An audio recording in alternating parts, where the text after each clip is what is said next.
Okay, welcome back to Rockford Reading Daily. We are on episode 43 or 44. We are reading Citizens, Cops, and Power by Steve Herbert. And we are on chapter 3, page 74. Let's begin. The police-community relation, an empirical approach.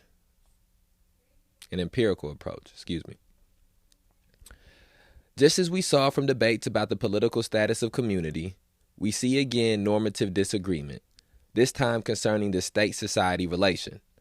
The state stands in no simple relation to its communities of constituents, and thus no single strategy for legitimation reveals itself unambiguously. The persistence of this ambiguity is even more obvious when one looks closely at actual police practice, including their encounters with the public. Such an examination reveals the presence of each of these modes of state-society connection. This renders even more illusory the simplistic narrative of a state eagerly responsive to citizen input. There is ample reason to doubt that the police understand themselves first and foremost as subservient to the citizenry. Certainly, police community forums in West Seattle are not instances of vibrant democracy. Instead, a predictable sequence of events occurs that limits open-ended discussion. Police officials arrive decked out in full uniform and place themselves at the front of the room. They are allocated a slot on the meeting's agenda, usually near the beginning. They outline the recent major crimes and explain their current or anticipated response. They tend to accentuate police successes. They trumpet the capture of any notorious alleged criminals. They often describe strategies for areas where long-standing problems are present, such as a home where suspected drug sales are occurring or a park that hosts anonymous sexual encounters. After this monologue, the police solicit input. Sometimes audience members follow up on a situation the officer has already described to ask a clarifying question or provide additional information. At other times, they ask questions about other phenomena of concern. Are these more abandoned cars on this block? Are there more abandoned cars on this block? Isn't graffiti becoming more of a problem on that street corner? In response, the police will explain their understandings of the pattern and indicate an interest in investigating further. Often, the officer will explain what limits their ability to investigate further. Perhaps there is a disagreement with the Parks Department concerning how best to respond to anonymous sex in a park. Perhaps the juvenile system does not stringently punish young thieves. Discussions never emerged about the basic parameters of police action and authority. Rarely did citizens even attempt to so enlarge the discussion.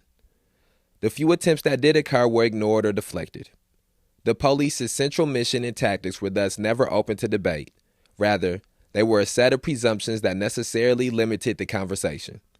These forums were not instances where a true, quote, partnership, end quote, was on display, where, quote, co-production, end quote, was an ongoing reality. Take, for example, a community council meeting at Blufftop, the public housing facility. Each of these monthly meetings included a presentation by the facility's police officer. Funded by the local housing authority, the officer focuses exclusively upon Blufftop. At this particular meeting, he wasted little time in proposing and propounding a new, quote, no trespass, end quote, zone within the interior spaces of the sprawling complex. He argued that his encounters with people late at night led him to conclude that few were residents. Instead, he said, they were outsiders, quote, without a legitimate purpose, end quote. His implication was obvious. They were there to traffic in drugs. The green spaces of the facility, in his words, were a, quote, haven for unlawful activity, end quote. He wanted a means to police them effectively. The, quote, no trespass, end quote, zone would allow him to cite any non-residents found on the grounds during nighttime hours. It was never clear just why the officer felt the need to get the council's approval for this measure. The nature of legal authority over these interior spaces seemed uncertain. It was also unclear whether residents could be cited for violating the proposed ordinance. The officer indicated that the law was, quote, squishy, end quote, on this issue. Nonetheless, the residents quietly acquiesced to the plan. They asked only a few questions, none of which interrogated the plan's logic or consequences. When it finally came time for a vote, the president of the council tried to articulate the plan. After struggling to do so, she turned to the officer and said, quote, whatever you want, end quote. The measure passed without dissent. It may well be that the residents fully endorsed the officer's plan and agreed with his argument that loiterers were, quote, broken windows, end quote, who needed to be removed. Indeed, interviews with some of these residents indicated that they were troubled by people they suspected of selling drugs. However, their lack of critical engagement with the officer's plan, their willingness to acquiesce to, quote, whatever you want, end quote, was striking. To his credit, the officer sought community support for his plan, but what transpired was a cursory rubber stamp to a proposition that was wholly his own. This consistent pattern of minimal discussion about police practices at community forums does not suggest that the police ignore public input. To a significant degree, police are responsive in this fashion. They recognize a degree of subservience to the citizenry they police. It is simply that this is not the only pathway to legitimacy that they develop. To understand how this is the case, I turn now to a review of the ways in which the various key projects of legitimacy, subservience, separation, and generativity structure how the police understand and undertake their work. Okay, that brings us to a new passage within chapter 3. And again, we have here an example of sorry about that. Again, we have here an example of police and citizens having meetings together, and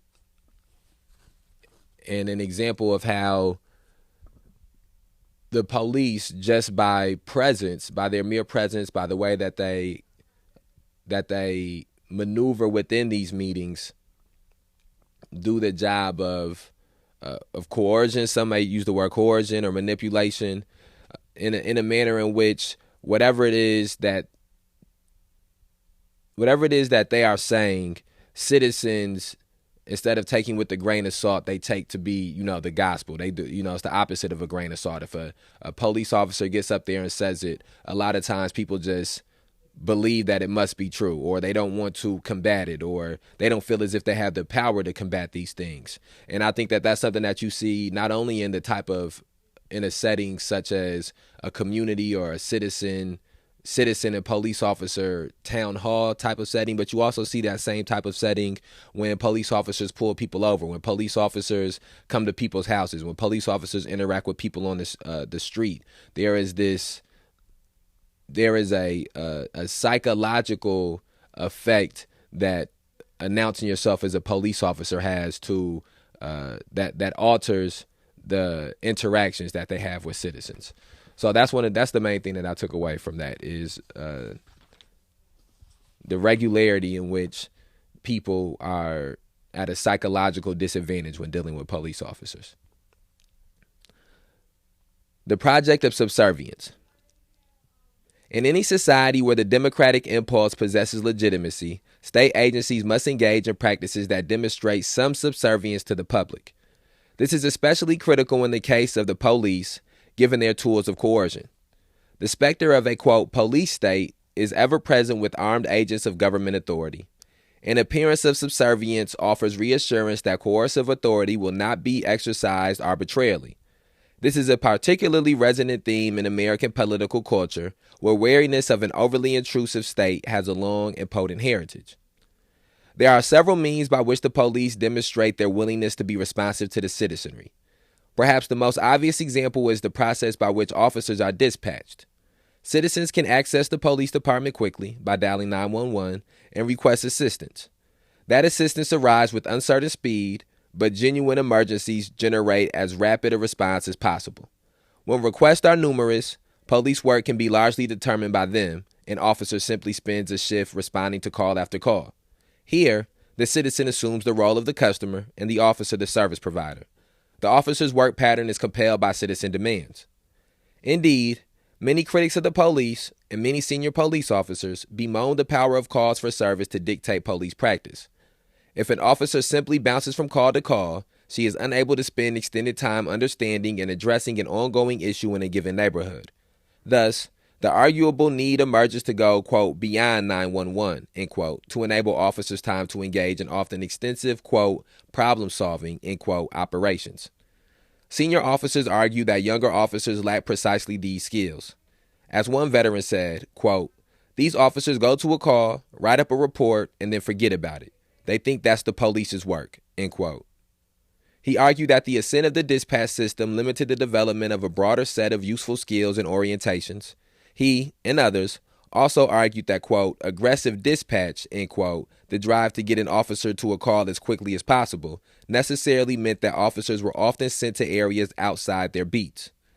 Officers thus spend less time inside their beats and are less able to establish close relations with residents.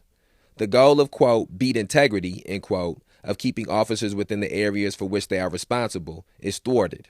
In these ways, quote, "aggressive dispatch," end quote, may work against community policing, which emphasizes close ties with the citizenry and prolonged efforts at collective problem solving.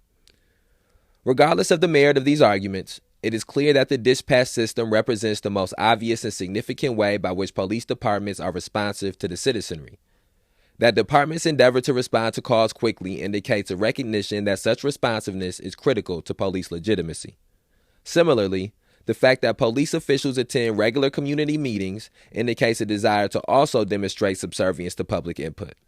As noted above, these encounters always include a time for public comment.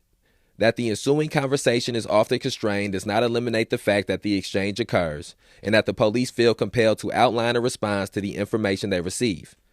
Officers seek to demonstrate that the information will be acted upon somehow, that a citizen comment deserves as specific a rejoinder as possible. This willingness to solicit and potentially act upon citizen concerns is exemplified in the various reports the public can file with the police. These range from concerns about alleged criminal activity, such as suspected drug sales, to concerns about police practice itself, such as when officers use what citizens perceive as excessive force. The degree of police responsiveness to these various reports is subject to debate. As we will see, many residents wonder if such reports receive any attention at all. But they do represent a desire by the police to solicit public input and to demonstrate, whether sincerely or not, a willingness to respond. Similarly, the police often work with multi-agency task forces that are created to confront particularly intractable problems. In Seattle, these task forces are referred to as, quote, "neighborhood action teams," end quote, or NATs, and involve representatives from various municipal agencies. This wide participation should enable the government to respond in a coordinated fashion to issues related to public safety, such as land use, sanitation, lighting, and other infrastructure, and ongoing criminality.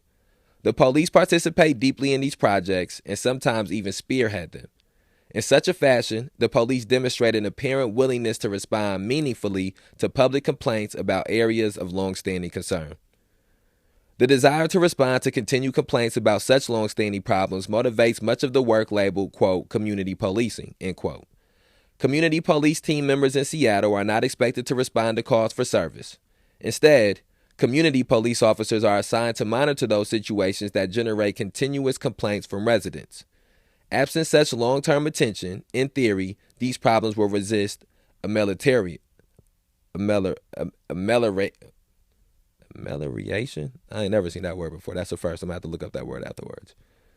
In short, the community police officer's role is understood as essential to the department's ability to be responsive to public concerns.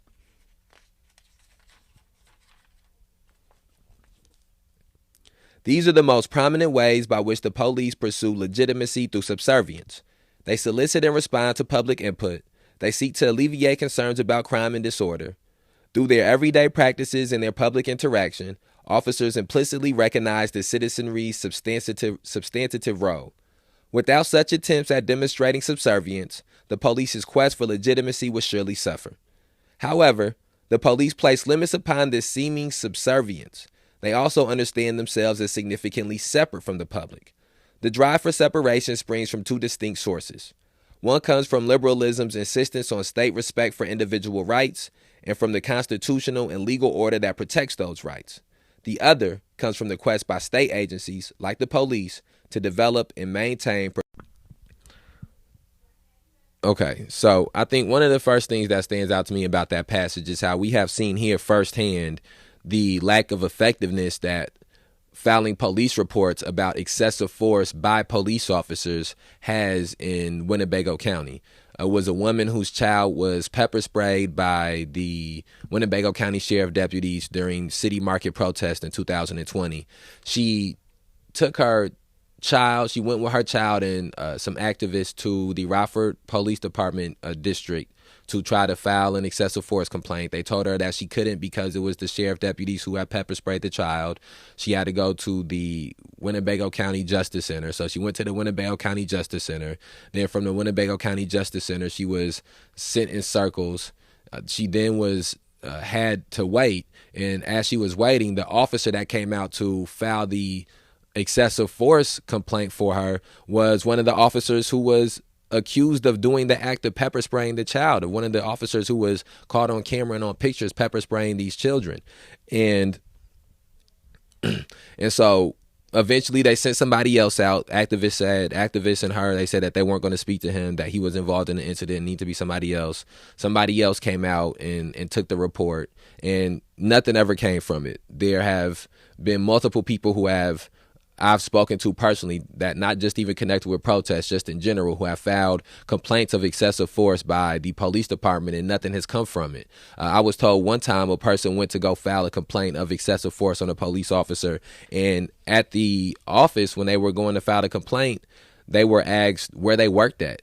And again, these intimidation tactics, like sending out the officer who was part of the pepper spraying, part of the excessive force complaint, an officer asking where a person works at when that has nothing to do with the complaint that they are filing. These are all things that are done in an effort to intimidate and to keep people from feeling comfortable of filing excessive force reports. And then again, when they talk about, and I'm bringing this up because these were examples of how the police give off the appearance of being subservient in an effort to gain legitimacy. And I think that that's one of the, and that's been the main concept in this chapter, is legitimacy, and how the institution of policing tries to go about attaining that legitimacy and what roadblocks they have in that legitimacy. And so again, one of the things that they pointed out is how people can either call 911 or how people can file police reports, and how those again are examples of them being subservient to the community. The issue is when you live in a community where you've seen police officers use excessive force, their legitimacy has already taken a hit. And so you are less likely to use these avenues of calling 911 or filing police reports. When you have seen somebody, and this is, again, these are different stories that I have heard from people within our community, within our city. When you have called the police and it takes them, because somebody broke into your house and it takes them hours to come, or when somebody's broken into your car and it takes them hours to come, again, that legitimacy it takes another hit. It becomes elusive because of the actions that they take in some of these ways that they are supposed to be being subservient. When you file a police report about something and you never see any type of follow-up, or you never receive any call back, when you when somebody, and this is a story somebody's told me too, of somebody calling the police because they believe that their neighbors were selling drugs, and then the police going to the neighbor's house, interacting with the neighbors, and then telling the people who had the police called on them, who called the police, and then that person's house was shot afterwards, seemingly by these people who they had called the police on. And so again, you see that legitimacy taking these hits. And when you know that's what happens in certain communities, day in and day out, year in and year out, and has happened generation in and generation out. And so in those same communities, those same neighborhoods, those same areas are the same areas that have some of these other issues that we pointed out, of the issues of transience and individualism and fear and heterogeneity and all of these things that were laid out in chapter 2, that also limits and hinders these are all things that happen specifically in certain communities that do not have the power to combat certain things. You could live in a community where maybe you have the power to combat the police not coming quick enough because you have connections to certain people that can go up higher up the ladder. But if you don't have some of those things, you have to just deal with the with the lack of legitimacy, or you have to deal with the lack of subservience that these officers have in these areas. And I think that last little part I might have just stumbled over some words a little bit, but I think I got the main point across. Let's move on to the next section here. Let's move on to the next section. The Project of Separation 1. Liberalism and the Legal Order. As I emphasized above, the doctrine of liberalism emphasizes a politically neutral state. The state must not tie itself to any particular vision of the good life, but should build and defend a set of rights that enable citizens to pursue a wide range of individual expression.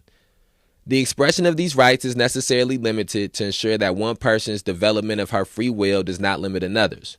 But the state should not interfere beyond this point. It should not foist any proscriptions upon its citizenry beyond those necessary for society to function with minimal disruption to the right of expression and the general maintenance of order.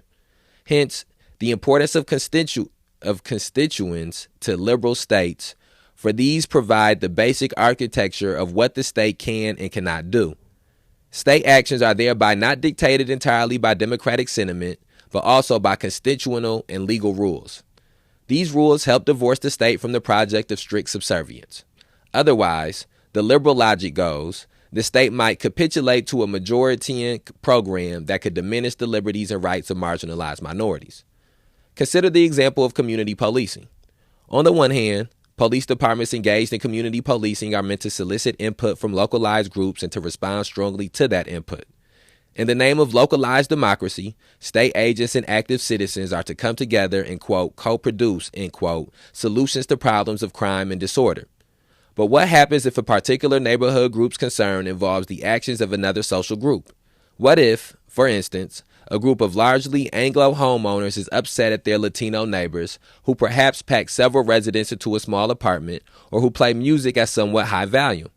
Here the police's responsiveness should be tempered by the legal code. If the Latinos are in legal violation of resident codes or of a noise ordinance, then action can be taken. Otherwise, the police should not pursue subservience by running roughshod over the law. Indeed, the police do regularly cite the legal code as the basis upon which they act or do not act. Take the example of anonymous sex in a local park. The park in question contains a few acres of woods with a trail system running throughout. It reputedly hosts encounters between gay males. These encounters generate continual complaints by residents of the adjoining neighborhood. These complaints, in turn, motivate the community police officer for the area to limit the sexual activity. However, he considers himself significantly constrained by the legal code, which sets fairly strict guidelines for when he can arrest someone. He needs to witness a sexual act in progress. Here he faces long odds. It is hard to move through the woods noiselessly, and he does not have the time or resources to engage in surreptitious surveillance. His tactics rely instead upon the occasional walk through the woods. He hopes that his presence will scare off those who seek liaisons. I observed him using this strategy one afternoon. During a walk through the woods, he literally crossed paths with a middle-aged male.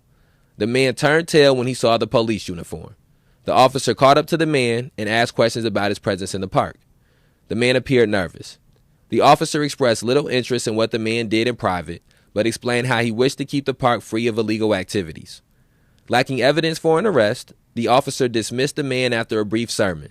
However, the officer later suggested that the man's nervousness was a positive sign. If others would become similarly fearful, the officer hoped, then the illicit encounters might well decline.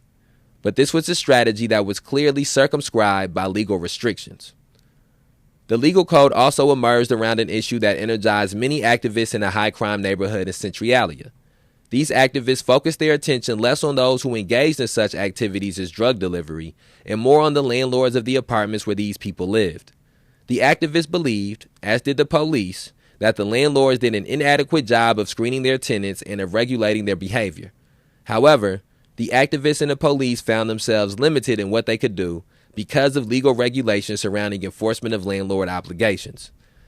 Many of these landlords were able to lease to tenants who possessed Section 8 vouchers, i.e. federally subsidized grants for housing.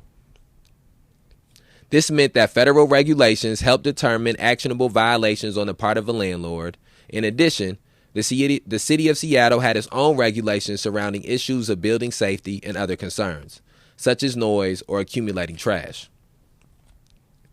The confusion surrounding these legal matters was evident in a small meeting in this neighborhood, attended by a handful of active residents and representatives from the mayor's office, the local housing authority, and the city's Department of Construction and Land Use. The meeting was called to inform residents of some possible new regulations that the housing authority hoped to enact to enable to punish landlords more aggressively.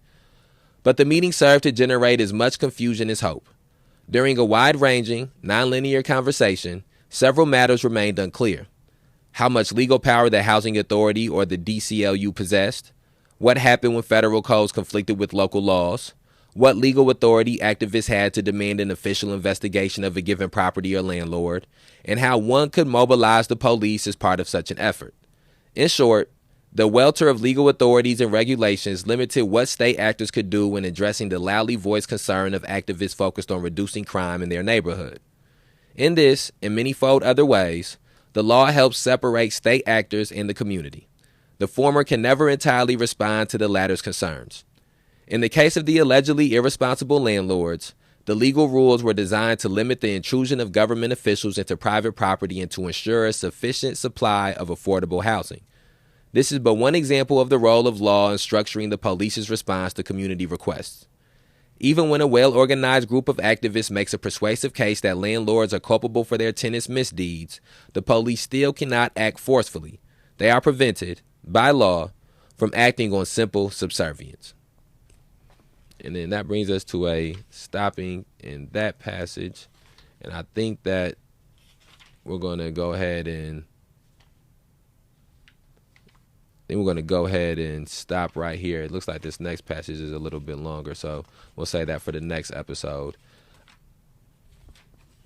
And again, I think one of the things that we keep going through these, as we're talking about the concept of legitimacy and how that is affected by the type of relationships that the law enforcement has with the communities that they are located in, we continue to have them broke down in classes of subservient, separation, or separative, subservient, separative, and generative. And the subservient and the generative are the ones that I feel from reading that I understand and comprehend the most. I think that the separation one is probably the most ambiguous because of I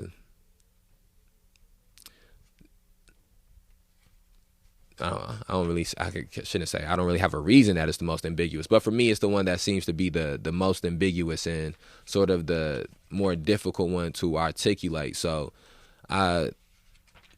I have some takeaways from it, but the next piece that we're going to read is the Project of Separation 2, so that goes deeper into separation. But I think that the main thing that I'm taking away from all of this is, and that I'm able to read and comprehend and articulate back out in my own words, is just that these relationships that people have with the law enforcement in their area, in their neighborhood, in their community, has so much to do with the type of power that they have, with the type of class that they are in, with the type of economic and finances that they have. And if you are in a poor, low-class, working-class neighborhood, in a community of color, neighborhood of color, it is very unlikely that you have the power to ensure that you have a subservient relationship with the police department, or even to ensure that there is a separation, a separative relationship with the police department, because again, you need power to be able to control that. I think the example that they gave here about a group of Anglos calling the police on a group of Latinos, I think that one of the things that should be pointed out is that even though they may not, in theory, they may not have a way to arrest these people for this. What we know of the relationships that police officers have is that usually when a white person or a group of white people call the police on another group of color or people of color, that there is the subservience to the white group that has called is usually something that is implemented, and even though it may not always manifest in an arrest in times where there should not be an arrest, there is definitely a bunch of times that we have had this happen firsthand where white people have called the police on people of color, and people of color have been criminalized and arrested for things that are not crimes that are arrestable. But because the police officers find themselves to be subservient to the white people, they go and they make the arrest. Whereas we've also seen examples of times where a black person has called the police on something of a person of color during protests or demonstrations, and there has been a clear perception of separation and separatism in the fact that the police didn't become subservient to these people of color who had just called the police on other people of color, and they didn't go out their way to make arrests or didn't go out their way to use excessive force or intimidation. And so I guess as I think through it more, I do sort of I can find ways to articulate the subtle differences between subservience and separation. So we're going to end this episode here, and we will return tomorrow with the next episode of Rockford Reading Daily, and we will continue to read through Citizens, Cops, and Power. I think this is the longest book of the 3 that we've read so far. And it's been very informational, very educational. Again, my concepts of community have expanded. They've added a lot of different words to my lexicon and different thoughts and concepts into my lexicon. And so my thoughts of community have expanded. My thoughts of understanding of neighborhood, locale have expanded. My understanding of how police operate within that has expanded. And as we go through this chapter, the concept of generative, separative, and subservient relationships with communities for policing has been something that has began to expand as well. So I want to ask people to please share this on whatever platform you're listening to it on. Please be on the lookout for the next episode of Rockford Reading Daily coming out tomorrow. If you have not listened to the previous episodes of Rockford Reading Daily, please go back and listen to the previous episodes. We've read through Have Black Lives Ever Mattered by Mumia Abu-Jamal. We have read through Race Matters by Cornel West, and we are now reading Citizens, Cops, and Power by Steve Herbert. We're about halfway through it. All right. Follow the May 30th Alliance on Facebook. Follow the May 30th Alliance on Twitter. Follow the May 30th Alliance on Instagram. Subscribe to the May 30th Alliance on YouTube. Follow us on whatever platforms you listen to podcasts on. We outside.